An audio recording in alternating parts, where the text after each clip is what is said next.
दोस्तों, मैं हूं आदिल खान आज़ाद और आप देख रहे हैं आज़ाद बोल इंडिया चैनल का हेडलाइंस शो। आज है 4 सितंबर 2024 और अगले कुछ मिनट्स में दुनिया के सबसे बड़े अखबारों के जरिए दुनिया की सबसे बड़ी खबरों के हेडलाइंस मैं आपके सामने रखने जा रहा हूं। इस प्रोग्राम में आज आप देखेंगे गाजा मिस्र सरहद से पीछे हटेगा इजराइल, अमेरिका ने किया ऐलान। कतर को इजराइल ने खुद दी इत्तला, कहा पूरी तरह से छोड़ेंगे फिलाडेल्फी कॉरिडोर। क्या नेतन्याहू पर भारी पड़ गया हमास? जॉर्डन, कुवैत, सऊदी अरब और कतर ने इजराइल को लताड़ा, मिस्र पर लगाए थे स्मगलिंग के इल्जाम। तेल अवीव में भारी बवाल, लाखों यहूदी सड़कों पर उतरे, नेतन्याहू से की इस्तीफे की मांग। इराकी लड़ाकों और हिजबुल्लाह ने किए ड्रोन अटैक, इजराइल ने भी एयर स्ट्राइक से दिया जवाब। और रूसी सदर पुतिन ने दी बड़ी धमकी, कहा मशरिक से मगरिब तक के दुश्मन को भगा भगा कर मारेंगे। यूरोप और अमेरिका की तरफ इशारा। तो चलिए शुरुआत करते हैं उस खबर से जो एक सबसे बड़ा डेवलपमेंट है, जिसकी शायद खबर के बारे में लोग जानना और सुनना चाहते थे। टाइम्स ऑफ इजराइल के हवाले से ही खबर और दुनिया के बाकी अखबारों में भी है। यूएस ने यानी अमेरिका ने कहा है कि Israel agreed to withdraw from the parts of Philadelphi as part of hostage deal. Hostage deal में जो शर्तें हैं उनके मुताबिक फिलाडेल्फी कॉरिडोर के कुछ हिस्सों से इजराइल पीछे हटने को तैयार हो गया है। वहां से आईडीएफ को रिमूव कर दिया जाएगा। ये हमास की बड़ी शर्त थी, लेकिन हमास का तो ये कहना था कि पूरी तरीके से removal of IDF from Philadelphi corridor और गजा के तमाम हिस्सों से भी, नेटजारिम एक्सिस से भी। लेकिन क्या फिलाडेल्फी कॉरिडोर से या फिलाडेल्फी एक्सिस, दोनों से कहते हैं, वहाँ के कुछ हिस्सों पर जो कहा जा रहा है कि क्राउडेड हिस्से हैं, वहाँ से हट जाएगी आईडीएफ। यानी जहाँ पर पब्लिक ज़्यादा आना जाना, या यूँ कहें कि फौजियों का जमावड़ा जहाँ पर ज़्यादा होता है, बिल्कुल सरहद मिलती है, कॉरिडोर करीब करीब पहुँच जाता है, वहाँ से हट जाएंगे। कुछ खुसूसी उनके पॉइंट बनाए हुए होंगे, वहाँ से हट जाएंगे, लेकिन सारे फिलाडेल्फी कॉरिडोर से नहीं हटेंगे। फिर भी बात वही रहेगी। ये किस तरीके की डील में शर्त है जो तैयार की है अमेरिका ने, इसे बहुत ज़्यादा डीपली पढ़ने की ज़रूरत है। मैं बिल्कुल वादा करता हूं अलग से एक इसके लिए एपिसोड बनाया जाएगा। लेकिन जॉन किर्बी जो व्हाइट हाउस के स्पोक्स पर्सन हैं, उन्होंने कुछ घंटों पहले ये जानकारी दी।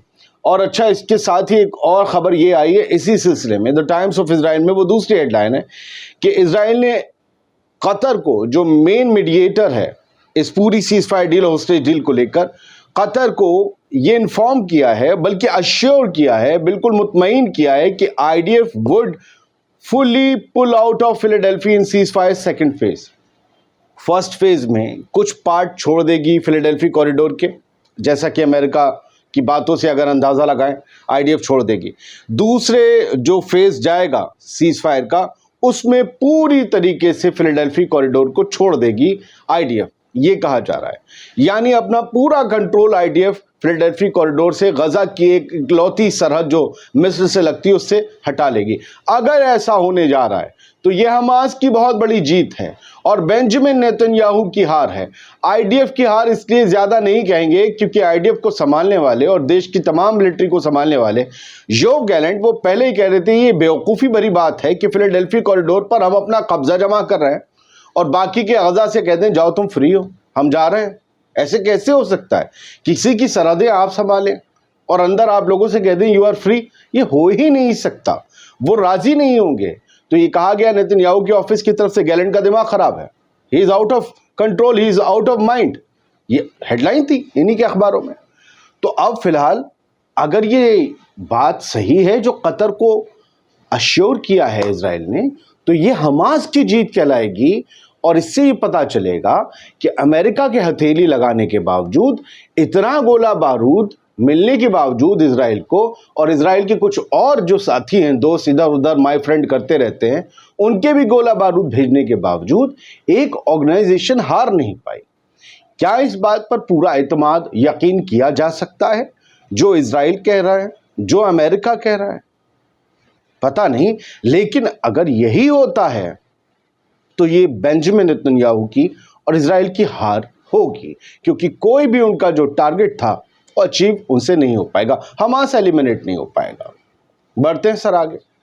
जॉर्डन और कुवैत ने इजिप्ट के मामले में बेंजामिन नेतन्याहू को लताड़ा है, क्योंकि बेंजामिन नेतन्याहू का ये कहना था इजिप्ट के जरिए स्मगलिंग हो रही है, हथियार आ रहे हैं गजा में और ये हमारे लिए मुश्किल का सबब बन रहे हैं। और 7 अक्टूबर के हमले में भी जो हथियार आए वो इजिप्ट के थ्रू आए। अब मैं उन लोगों से कहना चाहता हूं, वो जो 56 बहनें और एक भाई कहते हैं, वो जरा ध्यान से सुन लें। गजा में पिछले 10-11 महीने में राशन और 75 सालों से जो मदद है वो ईरान से नहीं आई। गजा में इन लड़ाकों के लड़ने के लिए हथियार आज नहीं आए। हमास 80 के दशक में बना था, तब ईरान अपने खुद के क्राइसिस से जूझ रहा था। तब वो हथियार और वो मदद इन लोगों के पास ईरान से नहीं आए। आज ये प्रोपेगेंडा और एजेंडा चल रहा है कि ईरान को ऊपर रखकर सबको नीचे कर दो। ये एजेंडा ईरान का नहीं है, आप समझिए। आप लोग तभी बंटते हैं, घर में भी बंटवारे तभी होते हैं जब एक ज़्यादा ऊपर हो जाता है, दूसरा ज़्यादा नीचे दब जाता है। तो आपको बांटा जा रहा है। ईरान जो भी कर रहा है, हिजबुल्लाह की मदद करके या जो भी करके, वो उनका एक अलग मामला है। उनकी एक एक्सिस ऑफ रेजिस्टेंस है, उनका मौकिफ अल-अक्सा मस्जिद है। लेकिन सिर्फ ईरान काम कर रहा है ऐसा नहीं है। मैंने कल भी कहा था, इजिप्ट से हथियार आने का इल्ज़ाम इजराइल में एवं नहीं है। और इजिप्ट से जो सामान आते रहे, ऐसा नहीं कि उसकी हुकूमत को जानकारी नहीं थी। अब किसी को भी कितनी गाली दे दें, कभी कभी मुर्दारी भी ना बोलने की वजह होती है। लोग बोलना चाहते हैं, आप नहीं झुंझा के रह जाते, यार हम कुछ कर नहीं पा रहे, यार हम कुछ नहीं कर पा रहे। ये सिचुएशन होती, तब आप हंसते हुए खड़े हो जाते हैं। ऐसा नहीं कि मैं किसी की बेशर्मी की तरफदारी कर रहा हूं, लेकिन मैं आपको खबरों को देखने का दूसरा नजरिया बता रहा हूं। मैं फिर पूछता हूं उन लोगों से, 11 महीने ये हवा खाकर जिंदा नहीं रहे हैं फ़लस्तीनी। ये जो राशन, मरहम पट्टी, तंबू, इवन कफन कहां से आ रहा है? ईरान की इकोनॉमी नहीं है इतनी। बेगैरती हो सकती है कुछ लोगों के खामोश रहने की, कुछ की मजबूरी, लेकिन वो बिल्कुल नल्ले और निठल्ले ऐसा नहीं है। आप जिन्हें गालियां दे देते हैं ना, वहां आपके खानदानों के लोग काम करके दिरहम और दिनार बेच रहे हैं। याद रखिएगा। मैं चाहता हूं कि आप चीजों को अलग नजरिए से देखें। जॉर्डन कुवैत ने मजम्मत की मिस्र की कि भाई तुम जो है वो इजराइल की मिस्र पर स्मगलिंग के इल्ज़ाम लगा रहे हो, smuggling of weapons to Hamas. ये इल्ज़ाम तराशिया बंद करो, तुमसे तुम्हारा मुल्क नहीं संभल पाया। समझे? अपनी सिक्योरिटी को देखो। सऊदी अरब, कतर और गल्फ कॉपरेशन काउंसिल ने, GCC ने इस बात को लेकर मजम्मत की कि इजराइल के लगातार हमले जारी हैं, और बेंजामिन नेतन्याहू के उस बयान जो थोड़ी देर पहले की बात है कि हम नहीं छोड़ेंगे। देखिए, मैं फिर कह रहा हूं, कतर से कुछ भी कहा हो नेतन्याहू ने या इजरायली हुकूमत ने, नेतन्याहू की नीयत पर यकीन नहीं किया जा सकता, क्योंकि वो बंदा अपने आप को जेल से बचाने के लिए चाहता है कि जंग छिड़ी रहे। सीजफायर का मतलब है जंग का खत्म हो जाना। प्रेस टीवी के हेडलाइन पर आते हैं। Israeli protesters demand resignation of Netanyahu, his cabinet. Israeli protesters ने ज़बरदस्त तरीके से मुजाहरे किए, हज़ारों लाखों की तादाद में फिर सड़कों पर उतरे। अभी 3 दिन पहले जो 6 होस्टेजेस की बॉडी गजा से मिली थी, उसके बाद एक नए तरीके का उबाल और नए तरीके की बगावत इजराइल में देखने को मिल रही है।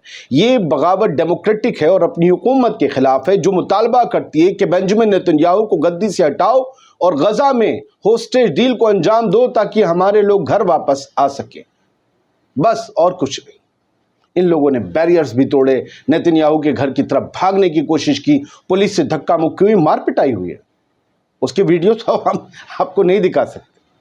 हम ताज़ा न्यूज़ दिखा देते हैं, कुछ घंटों पहले होती है। हमारे सोने उठने का टाइम अलग है, उनके न्यूज़ छापने का टाइम अलग है, लेकिन हम वीडियोज़ के लिए अगले दिन तक तो नहीं न्यूज़ रोकते।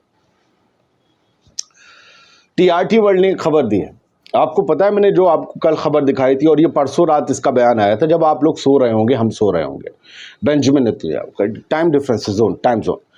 US official accuses Netanyahu of torpedoing peace talks after map showing occupied West Bank as a part of Israel. परसों रात इसने एक मैप शो किया था, जो हमने कल आपको तफसील से बताया था, जिसमें सिर्फ गजा दिख रहा था एक पट्टी, ऑरेंज कलर में और ग्रे में पूरा इजराइल।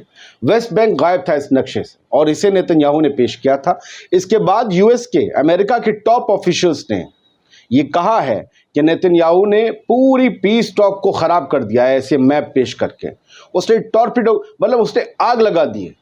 वो ये दिखाना चाह रहा है कि वो पूरा वेस्ट बैंक कब्जाने जा रहा है। हालांकि कभी मुमकिन नहीं होगा, ऐसे बिल्ली के ख्वाब में चिचड़े नजर आते हैं, क्या हो, देखने दो ऐसे ख्वाब। स्काई न्यूज इन्होंने खबर दी, एहुद अलमार्ट जो कि, या एहुद ऑलमैट, इनका जो दौरे हुकूमत था इजराइल के वजीर आजम के तौर पर, ये प्राइम मिनिस्टर रहे थे 2006 से 2009। इन्होंने कहा है कि बेंजामिन नेतन्याहू और उसकी फार राइट कैबिनेट, यानी कि सबसे कट्टरपंथी उग्रवादी किस्म के मिनिस्टर, जिसमें कि इतमार बेन ग्विर है और फाइनेंस मिनिस्टर स्मोट्रिच है, ये लोग इजराइल के लिए सबसे बड़ा खतरा है, as a real threat to Israel. अगर इन्हें माइनस नहीं किया बेंजामिन नेतन्याहू, स्मोट्रिच और इतमार बेन ग्विर को, तो इजराइल तबाह है। ये इजराइल के लिए सबसे बड़ा दीमक है।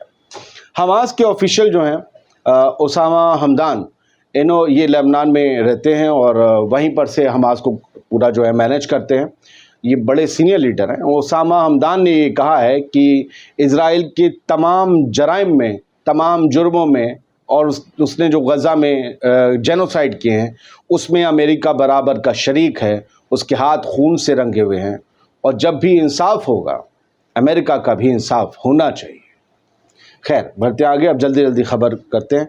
इस्लामिक रेजिस्टेंस जो इराक में है लड़ाके, उन्होंने हाइफा पोर्ट जो इजराइल के कब्ज़े में है या इजरायली इलाका है, वहाँ पर ड्रोन्स दागे हैं और हमला करने की जो है उन्होंने दावा किया है।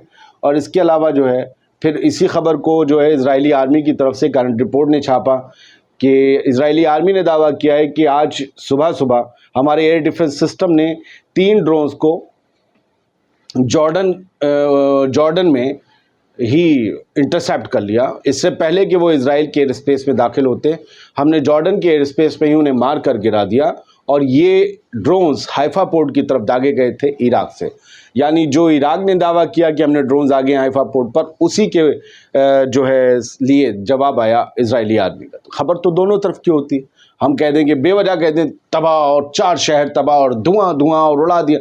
भाई, ऐसे थंबनेल और ऐसी खबरें देखकर आप लोग अपना टाइम, ऐसे मैं जिम्मेदारी से कह रहा हूँ और अपने लिए नहीं कह रहा हूँ, ऐसे लोगों को देखना छोड़ दो जो आपको हाहाकारी थंबनेल लगाकर बुलाएं और अंदर कुछ ना हो।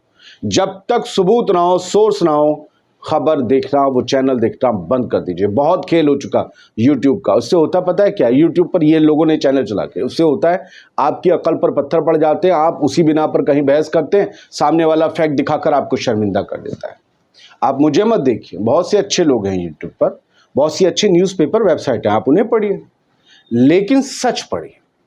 जो आपको झूठा थंबनेल लगाकर एक बार बुलाया अपने वीडियो पर, उस चैनल को दोबारा देखना ही मत। मैं यही है न्यूज़ का एक तरीका, ये सोर्स क्या है, कौन सा अखबार, कौन सी एजेंसी, किसके जरिए, बताइए किससे। Hezbollah strikes Israeli intelligence force sites set building ablaze. ठीक है, हिजबुल्लाह ने इजरायली इंटेलिजेंस फोर्स और कई साइट्स पर हमले किए। इसमें एक बिल्डिंग में आग भी लगी है, काफ़ी नुकसान की खबर है। और ये जब इंडिया में रात 4 सितंबर लग गई थी, तब लेबनान के अलमायदीन ने इस खबर को छापा है। लेकिन फिर वही कहूँगा, दोनों तरफ की खबर। इजरायली एयरफोर्स ने भी स्ट्राइक्स की साउथ लेबनान के इलाकों पर। उनकी ये तस्वीरें हैं, गुबार है, आग के गोले हैं और वहाँ पर भी काफ़ी तबाही मचने की रिपोर्ट्स हैं। तो और फिलहाल किसी के मारे जाने का इसमें कोई जिक्र नहीं है ईरान की इरना की खबर में। खैर, अब एक खबर रूस की के रशिया ने वार्निंग दी है यूएस को और नेटो को कि अगर वेस्ट के, यानी यूरोप के या अमेरिका के किसी के भी वेपन्स, हथियार यूक्रेन के हाथ में गए और यूक्रेन ने उनसे वो वाले हथियार जो डीप इनसाइड रशिया में आके मार करें, रशिया में अंदर तक घुसकर जिन्होंने अगर हमले किए, वेस्ट ने उन वेपन्स को दिया यूक्रेन को, तो आप ये समझ लीजिए कि कॉन्सिक्वेंसेस जो होंगे, फिर जो होगा वो बहुत सीरियस होगा। और अटलांटिक ओशन के दोनों किनारों पर उसके नतीजे भुगतने पड़ेंगे। अब अटलांटिक के एक कोने पर ईस्ट में है यूरोप और अफ्रीका, और वेस्ट में है नॉर्थ अमेरिका और साउथ अमेरिका। यानी ये कहा गया है कि अमेरिका से लेकर और यूरोप तक सबको भगा भगा के मारेंगे। सब, कोई भी सुरक्षित नहीं होगा अगर हमारे अंदर इलाकों में हमले हुए। अमेरिका से भी रूस के लिए कुछ आया, खबर तो दोनों तरफ की हो। There are no restrictions for Ukrainian targeting Russian force in Crimea as its Ukrainian territory.